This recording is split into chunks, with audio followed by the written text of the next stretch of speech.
Welcome back to BrainFuel. In Mental Health series today, we are going to explore slow living. Let's get started.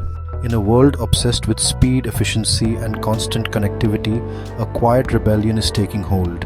People are intentionally slowing down, unplugging, and choosing a more deliberate path. How can intentionally doing less actually lead to more fulfillment, more presence, and more joy? This video dives into the surprising power of slow living and how you can integrate its principles into your everyday life. Let's be real, our world is obsessed with speed. Hustle culture screams that to get ahead, you have to be on all the time. But that non-stop pace, it comes at a cost. We're talking chronic stress, anxiety, and full-blown burnout. It's not just a feeling either. A major study by the World Health Organization found that working 55 hours or more a week is linked to a 35% higher risk of stroke and a 17% higher risk of dying from heart disease. We're so focused on crushing our to-do lists that we're missing the good stuff, our relationships, our health, and our own peace of mind. It's an exhausting cycle that can leave you feeling like a passenger in your own life, watching the months just blur together. But what if there was a way to push back against all that chaos? Well, there is, and it's called slow living. It's not about doing nothing, not at all. It's a mindset shift. It's about being intentional and making sure your actions actually line up with what you value. It's about choosing purpose over productivity and presence over pressure. Adopting this philosophy can be a game changer. It's not about ditching ambitions, but changing how they are pursued.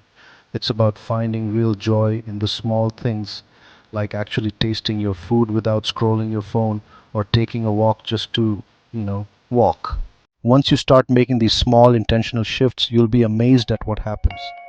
First, you'll feel a lot of that stress and anxiety start to melt away.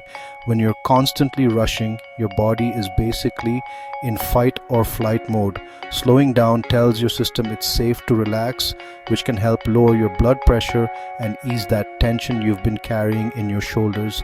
It gives you the headspace to be more emotionally balanced. You'll also notice your mind getting clearer. Here's the thing.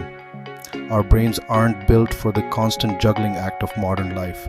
Downtime is actually essential for things like memory and creativity.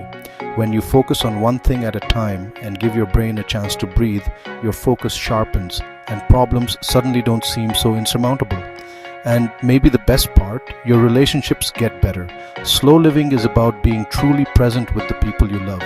When you put the phone down and just listen, you build connections that are so much stronger and more meaningful. Now, you might be thinking that sounds lovely, but I have a demanding job and a family. I don't have time to slow down. But slow living isn't about some radical life-altering overhaul. It's about tiny, deliberate changes. It could be as simple as not checking work emails after 7 p.m. Or maybe it's starting a little ritual like enjoying your morning coffee for 10 minutes, device-free. It's about finding what works for your life. Choosing a slower, more intentional life is a practice, not a perfect science.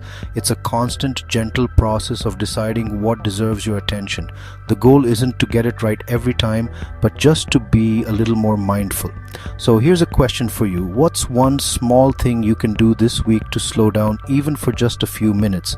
Maybe it's taking a real lunch break away from your desk or reading a chapter of a book before bed.